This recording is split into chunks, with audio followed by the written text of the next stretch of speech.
What's up, guys? Me, Jamar. Hope you're doing great today. On March the 11th, Biden signed into law the American Rescue Plan, or the COVID Relief Bill, as some people know it as. And so that thing is live. It's a $1.9 trillion bill that is going to help people here in the country. At least that's what it's set up to do. I'm not the biggest fan of this thing. 25% of it devoted to the checks. There's a smaller portion devoted to unemployment benefits. I would have liked to see more to help the folks that are really hurting. But hey, you're not here to talk about government or to hear me criticize the bill. You're here to hear about your check. So let's go and talk about it. So it's possible people are going to start seeing the checks relatively soon. Granted that they actually are eligible for it. The eligibility requirements for this third stimulus changed based off of the targeted income, and when you file taxes, your eligibility based on your taxes when you filed due to your income could have changed in 2020 versus 2019. But anyway, they're saying we're going to be able to receive these relatively soon, especially if you have your taxes set up as direct deposit. Let's talk about some things that I recommend you spend the money on when you get your check or checks. Number one is to pay off high interest credit cards. Even if you've been relatively disciplined with your credit cards over the years, a lot of folks suffered some type of financial hardship due to COVID-19. They had to use their credit card once or twice or more than that to cover some expenses that they normally would cover with what's in their checking account. So what better way to wipe all that debt clean than using your stimulus payment to hopefully cover most, if not all of it. The great thing about this is when you pay off cards, particularly if you have certain cards, when you pay those things off or you pay down on them, you get points that you could use to buy other things with. Number two, invest in a 529 college savings plan. I have two young babies, so we're going to be investing really soon, really within the next couple of weeks, in their college savings fund. This is a great thing. It's a great tax deferred vehicle. Really, it's a tax advantaged vehicle based on the type of plan you're getting. But you could basically put money into the stock market under this particular plan, and there's tax advantage, like I said, and it's going to grow. It's going to allow other people to contribute, family and friends, and it's a great way to be disciplined in saving for your kids' future. Number three, give it to a church or charity. So me and my wife already tithe 10% of our income to our church, and they do a wonderful job doing things in the community and helping developing the areas where we're living at. So I'm real confident that my money's going in the right place as it relates to that. But the cool thing about when you give to a church or a charitable organization, when you go to file taxes, the contributions that you made to a religious organization or a charity, that is a charitable contribution, and you get a tax credit for it. Because of COVID, what they've done for this year, they've allowed us to increase the level from 60% to 100%, so you can get a huge credit when you're giving your charitable contributions. So when I help an organization, a church, whatever, that may need some funding in this time, because when you file taxes next year, you could actually get a little credit for it. Number four, contribute to your emergency fund. And this is a pretty big one. Me, like millions of other Americans, were laid off due to COVID-19. And trust me, I think that the point has been made pretty clear. It is important to have some type of savings fund out there, a rainy day fund. If you don't have 3 to 6 months, like the experts recommend, I think it's a great idea to go ahead and dump some money, at least a little bit, into this. I would say maybe 25%, 50% of your stimulus check. I would put it into an account that's relatively liquid, that you can pull money out in the event something happens in the next couple of months. But please just store some of it away in case you need it. Number five, pay down on non-federal student loans. So at the beginning of the year, President Biden was like, yeah, I'm pausing student loan payments and interest and all this other stuff. Well, that only applies for loans that are owned by the Department of Education. All the loans that I got left, for the most part, are not part of that. Like 99% of my loans are private loans, I guess you could call them. And those are not paused.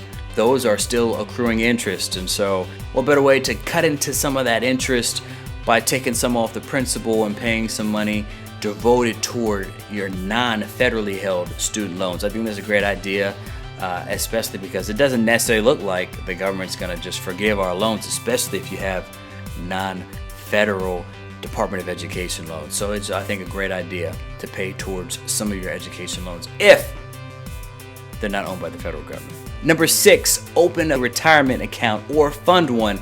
If you don't have one, this is something you definitely need to have, especially if you're like in your mid-20s, late 20s, if you haven't opened up a retirement account, you are missing out. This is definitely a tax advantage. People use this as a tax shelter. This is something I finally got on board with, a number of years ago, but it took me a couple of years after I started working to really start investing in retirement. But this is great. I recommend a Roth 401k. That means it's taxed now, but when you take those things out later, it's going to grow tax free. You can take your contributions out and you're going to be straight zero taxes in that point. Additionally, if you struggle a little bit with discipline in savings, this is one of those things where, yeah, you're going to be penalized if you touch that money. So it really incentivizes you to leave it there and let it grow until you're retired. And then number 7, shop local. I mean, I think that it's okay to have a nice dinner. It's okay to go out on the town and all that kind of stuff. If you're going to spend your money, why not spend it locally? See, the bigger businesses, they have more of a buffer because of the margins and some of the other things that they have laid out in their foundational framework. But local businesses, smaller businesses, weren't necessarily prepared to go online when the pandemic hit. Thus, they really need our support. You may pay a few more dollars than if you were to get the same type of item off Amazon or something like that. But trust me, it's so much better to invest in your community in these times. Invest in your neighbors. I believe they're going to be grateful for it. So it goes without saying, you definitely need to use your stimulus for any time you have gaps in your finances, especially if you're still struggling from any type of financial hardship from COVID-19.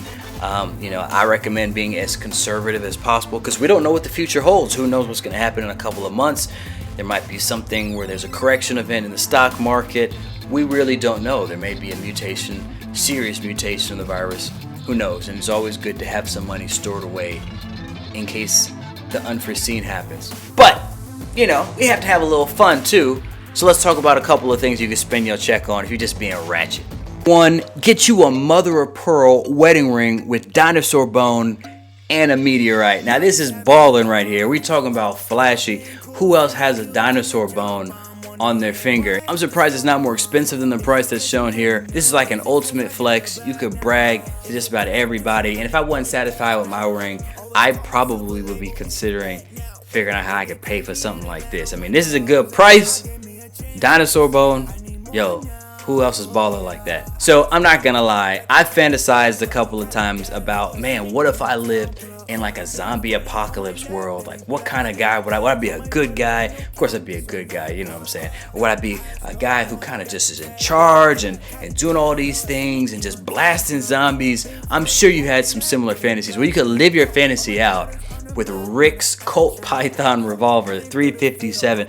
This actually is a pretty good gun, and this is one of those things where it's a reinvention of an old classic. I think it's going to increase in value over time.